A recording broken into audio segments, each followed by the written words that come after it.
Hello, everyone. Welcome and thank you for tuning into our podcast. It's about payroll. We're your hosts, Brian Escobar and Walter William Duncan III. Whether you're new to the payroll industry or a seasoned vet, this is the podcast for you. All right, folks, thanks for joining us again today. We're very excited as we approach now a new series. I hope you guys joined us on the 5 pillars of payroll. That was our first series, and there are definitely some gems there. Go check it out. We covered 5 pillars of payroll, and if you missed it, they were training and talent was number one. Number two was documentation. Number three was systems, all the systems that we work with in payroll. Data processing was number four. And five was customer service. There are a ton of gems in that series. Go check it out. We are going to take you into a new series right now, and we're excited. It's a journey of a payroll professional. Mhm. You know what I mean? Yeah. The opportunity for us to share a lot of content is going to be in this journey of a payroll professional. But before we get into all that, how you been, Walt? How you doing today? I've been good. I've been doing good, man. I'm really excited for this new series that we can get into the journey of the payroll professional because I think it's something that really hasn't been talked about. You know what I'm saying? Yeah, once again, that common theme for us is payroll industry is underserved. Yep. I'm excited about it. My sidebar item today has to do with getting recruited, basically, but something specific, right? So I get a ton of emails all the time about, we found your resume, it fits our needs. Yeah. And they're jobs that I would have gotten years ago, not at that level anymore. They're entry level jobs or mid level jobs, and that's not a good fit, right? Whatever it is, I'm not getting titles that would fit my experience for today, right? Hmm. So it just made me curious with all the technology, with all the AI, with all the bots and all these things. Like, why aren't you working off of my LinkedIn and where I'm at? Why are you Yeah. going off of a resume that I submitted to you guys probably 15 years ago? That's not good data. You sending me emails and it's annoying. I think that recruiters could do a better job at Hmm. trying to get more relevant data for the candidates that they're reaching out to with these emails. You'll Hmm. get more people clicking in. Oh, what do you got? What do Yeah. you got? You know what Absolutely. I mean? Whereas it's just white noise. And now maybe when I see your name the next time, I start ignoring you and I block you altogether. Yeah. So that was just interesting how they're not matching. I'm sure you get the same ones. Oh, yeah, I absolutely do, and I think that's part of the marketing strategy that some of these recruiters use, just to say anybody who has payroll in their Yep, profile on exactly. LinkedIn, let's just send out a blanket email and hope that Yes. let's like throw it against the wall and see what sticks. Yeah, yes. And yeah, you know what? Now that you say it, that's probably exactly what it is. But I don't know. I think they would get better leads, better numbers if they targeted it more, Hmm. you know? But I think that has to do with the targets that they have to hit as recruiters, True, because it's a and numbers it's game. like, They're sales at the yeah. end of the day, right? Yeah, Hmm. you're right. The more people they can catch with that net, the better. Yep. The less time it takes for them to get these blasts out. But I just thought that was interesting. We get so many of them. But let's talk about payroll professionals now. We want to start with the origin story. Hmm. And I like yours better than mine. So I'd like you to start it off and give us your origin story, Walt. This first part that we wanted to talk about is what you would put some thought into. Hey, how did I get into payroll? Did I fall into it by accident? Did I make this choice? In some ways, yeah, we all chose to do payroll. Once you get into payroll and you stay in payroll, it's by choice, right? Yep. So, for my story, my origin story is I joined the military. I had to take the ASVAB when I went in. So I got a certain score, and there were certain jobs that I qualified for based on my score, right? And so out of all the jobs that I was able to select from, I chose dispersing clerk, which was payroll, in other words, in the military. Interesting. So that's how I got into it. Like that was one of my choices, and that so But wait, I gotta ask you a question. Did yeah, they have like little summaries for each job to they pick? did, they Oh, did. okay, so you were reading through summaries of the jobs, and you made a conscious decision to, Take payroll. Yep. okay, okay, it's your own fault then. It's your own Yeah, fault. it's my own fault. Yeah, I chose this. Okay, okay, go on. So yeah, I made the decision. I went in. Didn't learn any payroll things until after boot camp, and then after that, they sent us to what was called an A school. A as an apple. Okay. So it's an A school for payroll. So you Oh, go there for a few months and you learn about payroll. They teach you the ins and outs of processing payroll. That's why I first got my education on payroll. I didn't know anything about it coming out of high school or anything like that. I was an 18-year-old kid in the wow. industry, and so I had to learn about payroll. But I've always been interested in numbers, not necessarily math, but numbers. I've always had an affinity for different numbers and stuff like Got it. that and everything. Yeah, man, that was my origin story. That's how I got in the game and why I stayed in the game, and I just ended up falling in love with payroll. What about you, man? What's your origin story? Oh, come on, not so fast. So give me a little bit more. So now after how long did you spend in the military doing payroll, and then how was your transition from the military payroll job and then like your first job as a civilian? Okay, gotcha. So payroll in the military was a little bit different because your first duty was the mission overall. So no matter, The mission. I'm sorry. The mission being like the war. You guys tactical yes, something. yeah, Battle combat mission. Okay.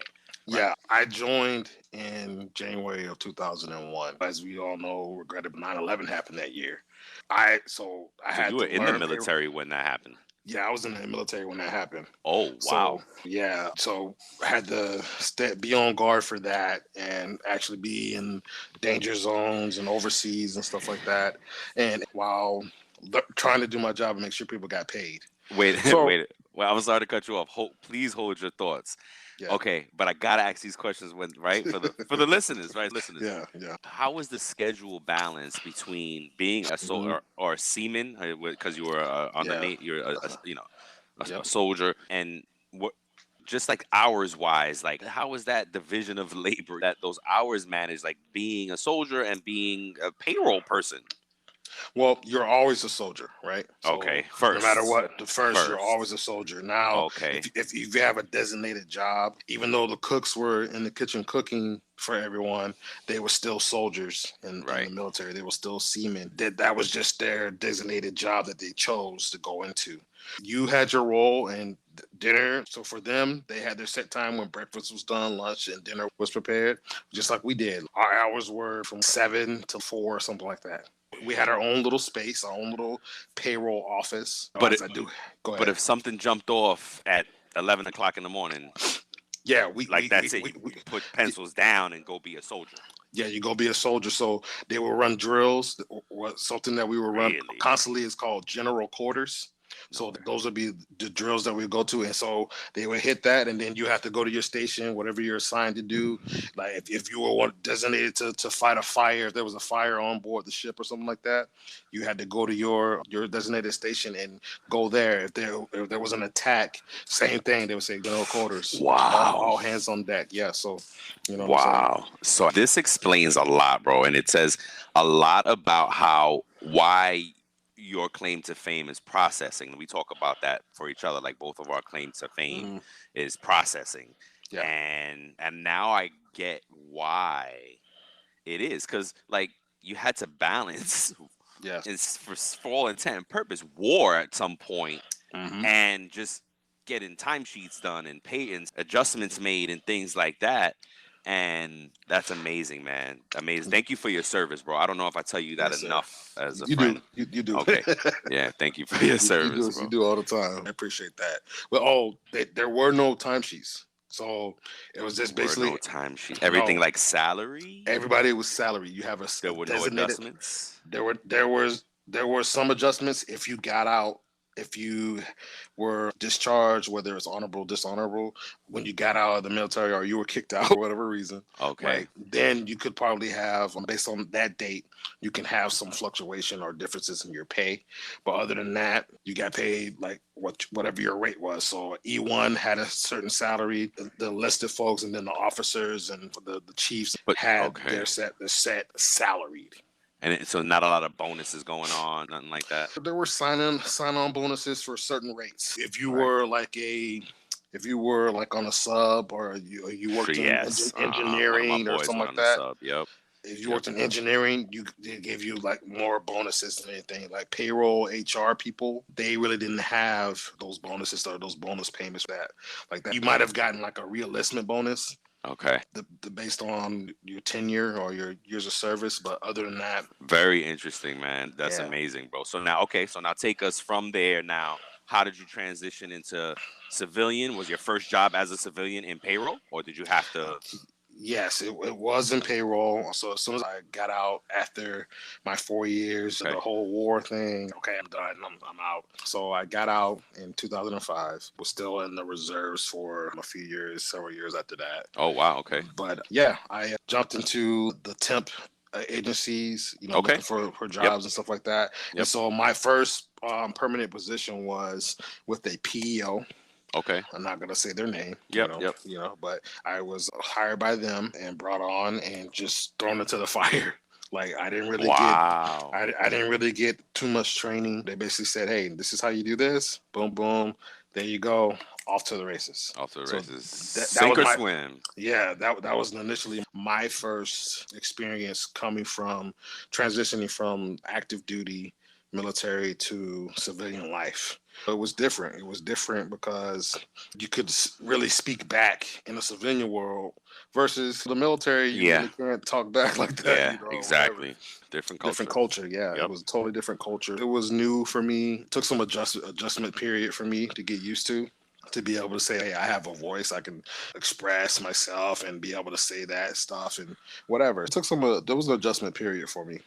I love this. I love because I'm learning a lot. I like a lot more things are making sense. We talk all the time, but I'm still learning things through the conversation. So I appreciate it, and I hope the listeners appreciate it. It's an awesome story. That's Glad cool. to share, bro. Yeah, that's a good. I like that. I like that version a lot better because I think we gloss over it real quick. We didn't dig deep. Yeah. So after high school, I did not go straight into college. I worked for my family business for about a year. And I thought making money was more attractive at the time, and all the older folks were telling me go to college. But I was like, no, I'm about to make this money right now, so this seems better. So I did that, and luckily enough, like it was a double-edged sword where, yeah, I did make good money at the time for my age, but it was in a back-breaking business. It was a labor intensive. Yeah. Gotcha. So after a while, I was like, I'm not going to be able to do this forever, man. My relationship was suffering because I spent 6 days a week working and long days.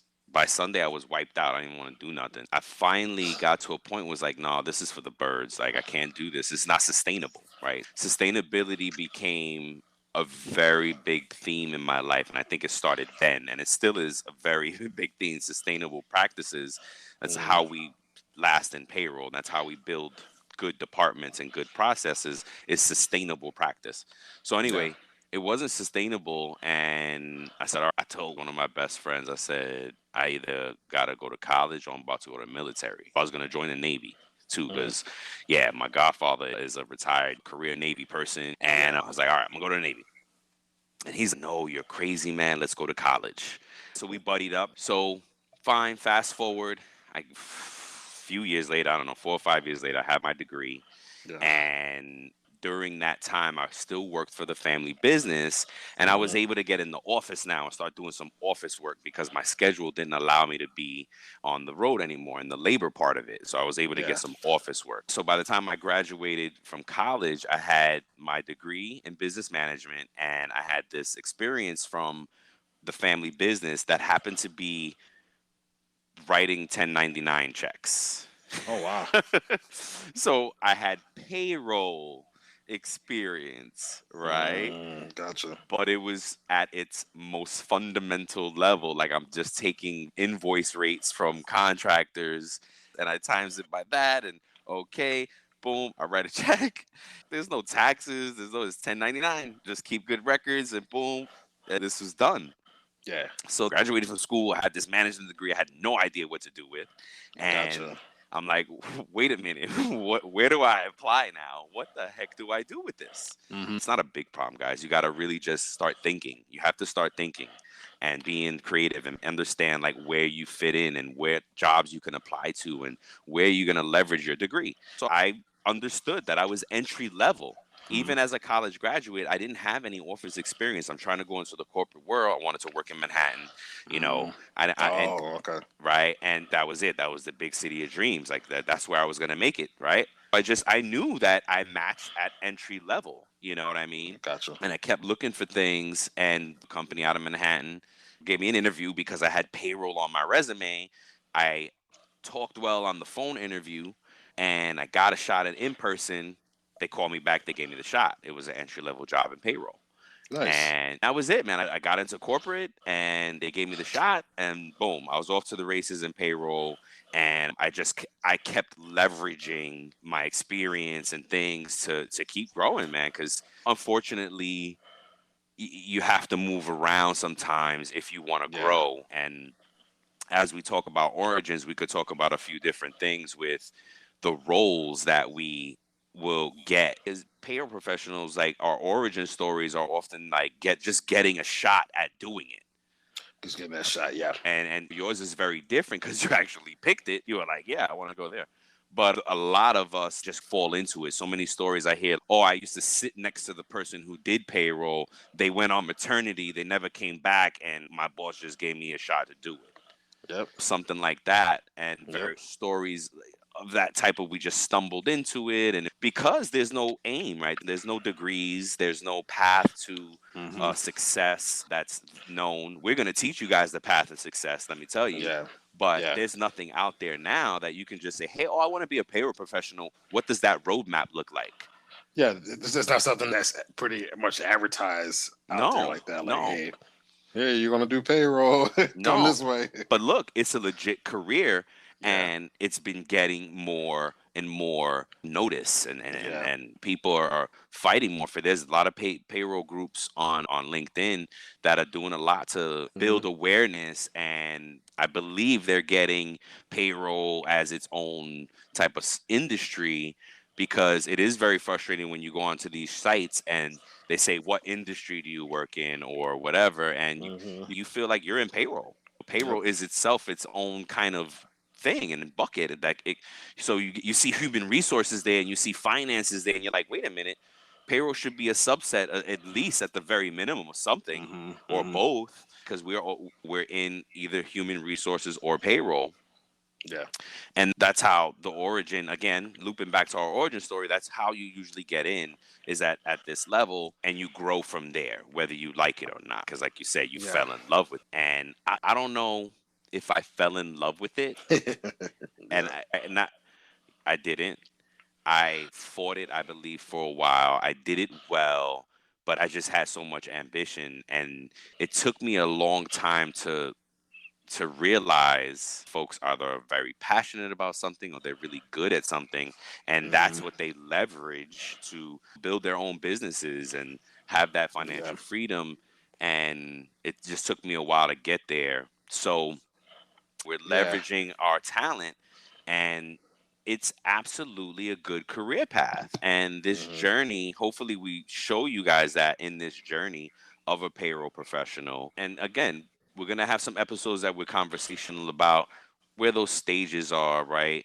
Mm-hmm. And some other episodes that'll be more tactical. Yeah. Payroll 101, for instance. There's some things as a new payroll professional, these are the things that you have to start learning Yeah. so that you can build on. Like that's what it's that then you become full scope payroll, right?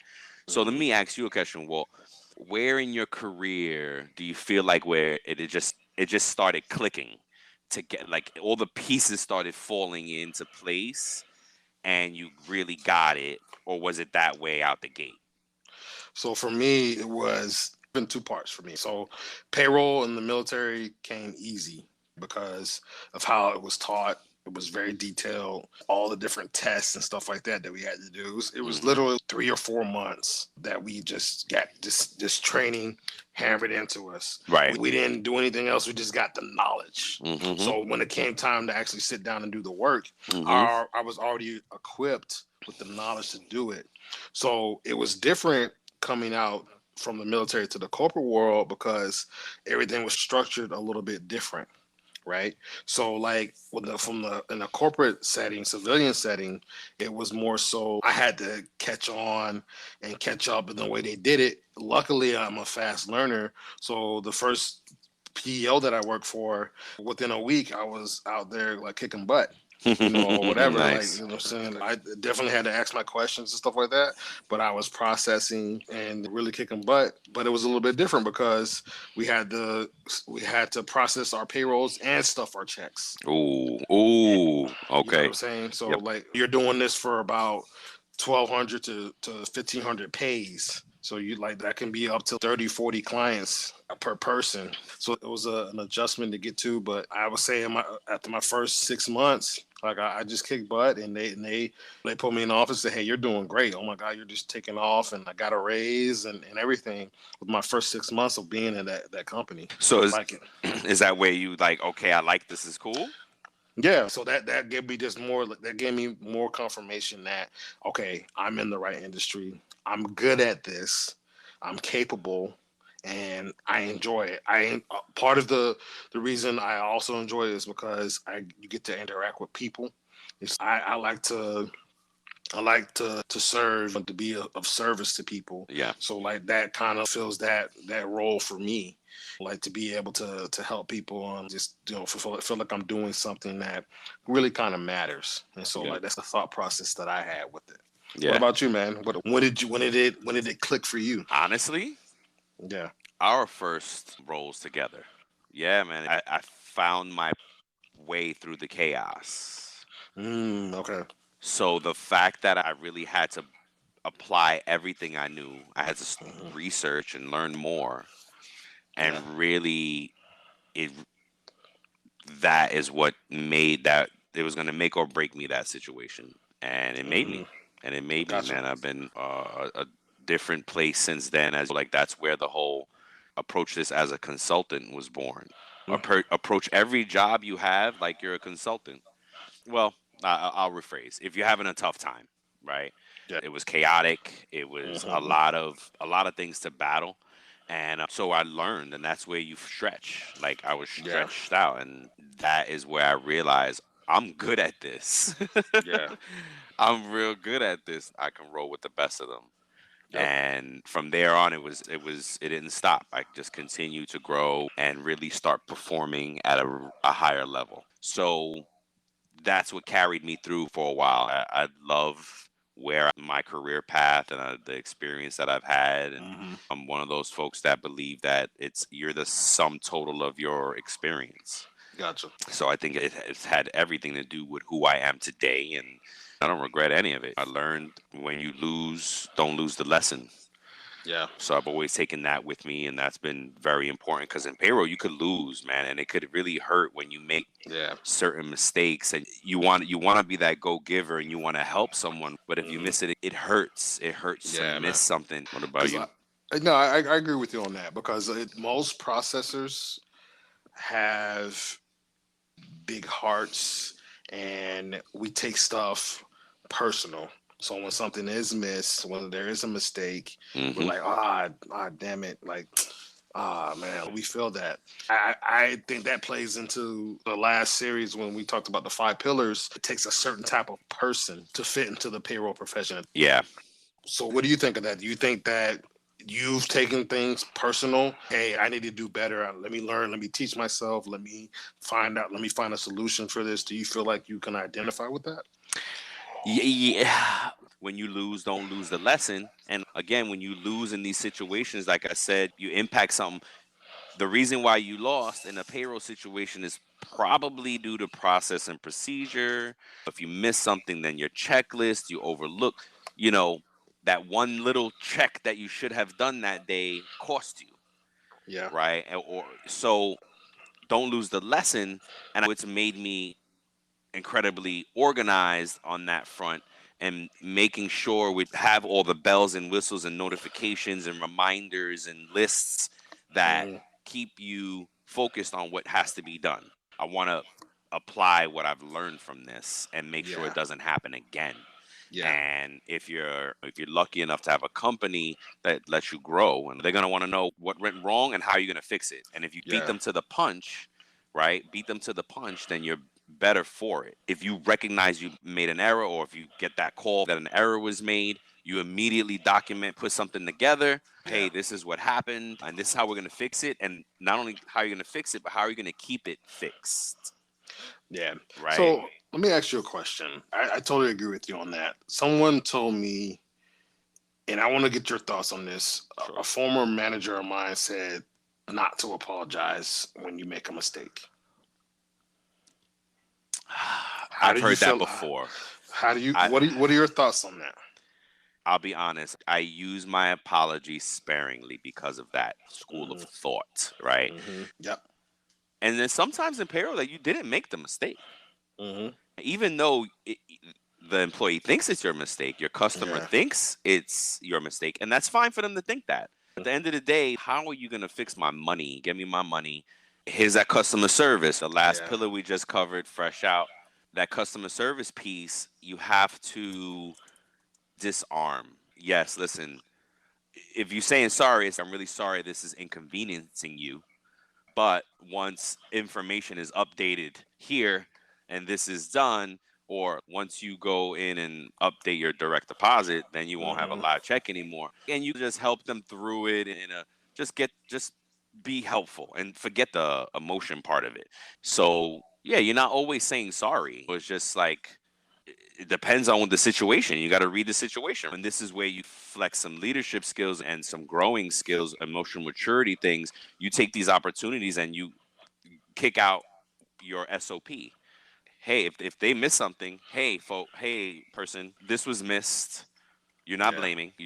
You missed this. Hmm. That's why it didn't get done.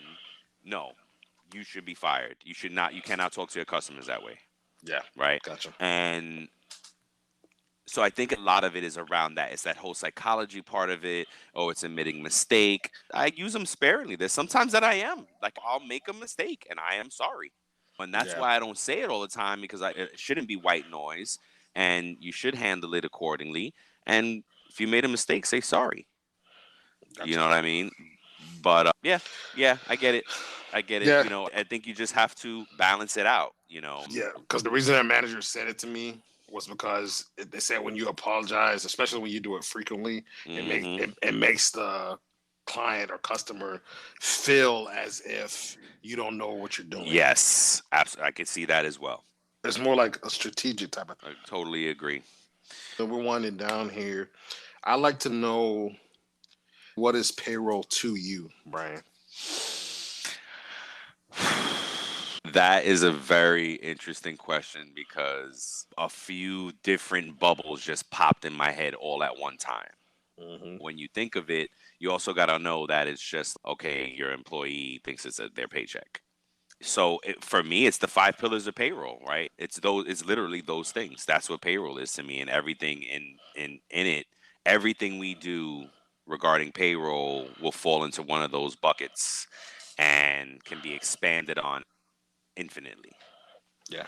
You know what I mean? You could have so much conversation about each one of those things because it's like about organizing, it's about documentation, it's Hmm. about calculations, and it's about delivering that product with a smile. Gotcha. Hmm. Right? What does it look like to you? Payroll to me is a service. It's a duty. It's a job that we have to successfully achieve, right? Yes. And that may be my military stuff coming in there a little bit, but that's what it is. It's something that we have to achieve in order to make sure that these people that work hard in their livelihoods and put their time in, that is correct for them. You know what I'm saying? Because at the end of the day, that's what it boils down to. We're getting the data, transforming that data, processing the data, and pushing it through to achieve a result. And Right. that's to get them paid. That's to get them money in their hand for their hard work.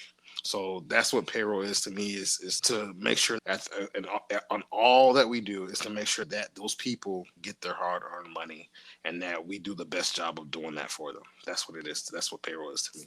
I love it. I love it. That's dope, man. Thank you. Yes, sir. If you could give someone who's new into this, just coming into, just starting their journey of being a payroll professional, what is the tip or something that you would give for one of these newbies? Wow, that's a good one. So if you're in already, if you're good at it, stick with it. Hmm. There's a bright future. There's plenty of opportunities that you can leverage, and there's a great roadmap for payroll professional. And if you're interested in it, see if you can get a taste of it somehow. Because again, it Yeah. takes a certain type, and if you don't like it, you just don't like it. You're not gonna like it, right? If you get Hmm. an opportunity to intern for a payroll company or a payroll business doing payroll somehow, because there's internships. I've had interns and would love interns again, and there's stuff to do, and you'll learn the business. Yeah. And if you can do that, then do that. That's my advice. If you're good at it, there's a great career path for you. If Yeah. you're thinking about it, if you're that new grad that's was me and had a management degree and wait a minute, what do I do with this now? Please Hmm. consider it because you could absolutely get to a great level at corporate. There's a lot of opportunity that we're going to talk about throughout this series. It's worth it. There's a lot of Yeah. opportunity coming. This not undeserved, and underserved Yeah. industry function. It's Absolutely, about man. payroll. Yeah. Yeah. Thanks, Yeah. man. Yeah. No problem. If I had to give a tip to someone, I'll just say one thing. Remember to give yourself some grace. None of us know everything. Don't be too hard on yourself. That's great advice, man. I love where your energy is today with it. Thanks, man. Thanks. Yes, sir. Another one for the books. Another one for the books. Thanks, you guys. I hope you guys take care. Until next time, right? Peace. Peace. Thank you for joining us today on our podcast. It's about payroll. We're your hosts, Brian Escobar and William Duncan. And until the next time, folks, keep learning, keep growing, and most importantly, keep going.